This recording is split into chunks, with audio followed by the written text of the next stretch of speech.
Hello friends, आज हम बात करते हैं प्रकाश के परावर्तन की। दोस्तों, परावर्तन किसे कहते हैं, इसको आज हम इस वीडियो में समझने वाले हैं कि परावर्तन किसे कहते हैं, ये किस नियम पर काम करता है, कैसे परावर्तित होती है कोई किरण।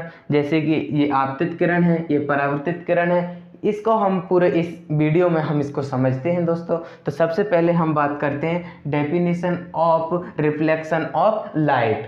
प्रकाश के परावर्तन की हम एक परिभाषा की बात करते हैं कि प्रकाश का परावर्तन कहते किसे हैं दोस्तों। तो इसके लिए हम समझते हैं कि प्रकाश का किसी चमकदार सतह से, हमने इसमें एक चमकदार सतह लिया है, हमने एक दर्पण का प्रयोग किया है, इसका जो निचला पृष्ठ है ये हमने पेंट किया है, और ये जो है इसका जो ऊपरी सतह है यही चमकदार सतह है। तो इस पर अगर हम कोई प्रकाश की किरण, कोई भी लाइट रे अगर इस पर हम डालते हैं तो ये किरण जो है जिस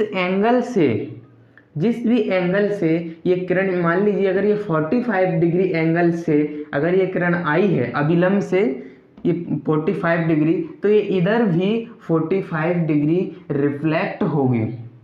दोस्तों, ये तो है परावर्तन का फर्स्ट लॉ कि जिस एंगल से कोई भी रे आएगी उसी एंगल से रिफ्लेक्ट होकर जाएगी, जैसे को तैसा। जैसे यहाँ पर आई किरण उसी एंगल से चली जाएगी, इसे कहते हैं जैसे को तैसा व्यवहारिक जीवन में दोस्तों।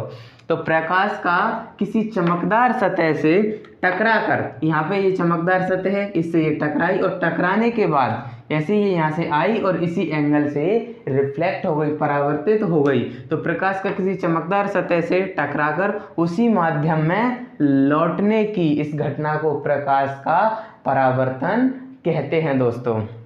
ठीक है, तो अब हम समझते हैं परावर्तन के कुछ नियम भी होते हैं कि कोई भी किरण है, मान लीजिए कोई भी गामा किरण है, एक्स किरण है, चाहे वो विद्युत चुम्बकीय तरंग हो, चाहे वेव हो, हर चीज रिफ्लेक्ट होती है टकराने के बाद। जिस एंगल से आएगी उसी एंगल से वो लौट भी जाएगी। चाहे वो आप किसी भी दीवार पर आप एक पत्थर मारिए या आप बॉल को मार के देखिए दीवार पर, जिस एंगल से आप उस बॉल को अगर आप दीवार में मारते हैं उसी एंगल से वो वापस आएगी। यही तो गैलीलियो एक्सपेरिमेंट था फिजिक्स में, जब न्यूटन के नियम पढ़ते हैं आप, थर्ड लॉ, क्रिया के बराबर व विपरीत प्रतिक्रिया। जब आप किसी दीवार पर आप चोट मारते हो जैसे, तो वो दीवार भी आप पर बल लगाएगी। जब आप कहीं पर भी बल लगाओगे तो वह वस्तु भी आप पर उतना ही बल लगाएगी, जिससे हम न्यूटन का तीसरा नियम कहते हैं कि क्रिया के बराबर व विपरीत प्रतिक्रिया होती है। दोस्तों, यहाँ पर हम बात कर रहे हैं रिफ्लेक्शन की। तो ये तो हमने पढ़ लिया है कि रिफ्लेक्शन क्या होता है, कि प्रकाश की किरण है वह किसी चिकनी सतह से या किसी दर्पण से टकराएगी और टकराने के बाद उसी माध्यम में वह वापस लौट जाएगी। इसे तो हम प्रकाश का परावर्तन कहते हैं। और परावर्तन के दो नियम होते हैं, उनमें सबसे पहला नियम है कि आपतन कोण बराबर परावर्तन कोण। दोस्तों, यहाँ पर मैंने आई से डिनोट किया है आपतन कोण को, तथा परावर्तन कोण को मैंने आर से दर्शाया है। तो आपतन कोण और परावर्तन कोण दोनों की वैल्यू सेम रहेगी।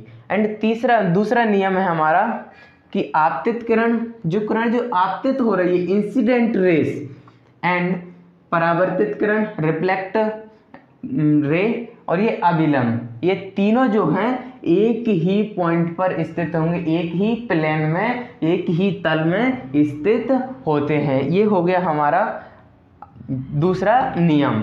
परावर्तन के हमने दोनों नियमों को पढ़ लिया है दोस्तों। इसी तरह कि अगर आपको और वीडियो देखनी है तो आप इस चैनल को सब्सक्राइब कीजिए तथा इस वीडियो को लाइक कीजिए।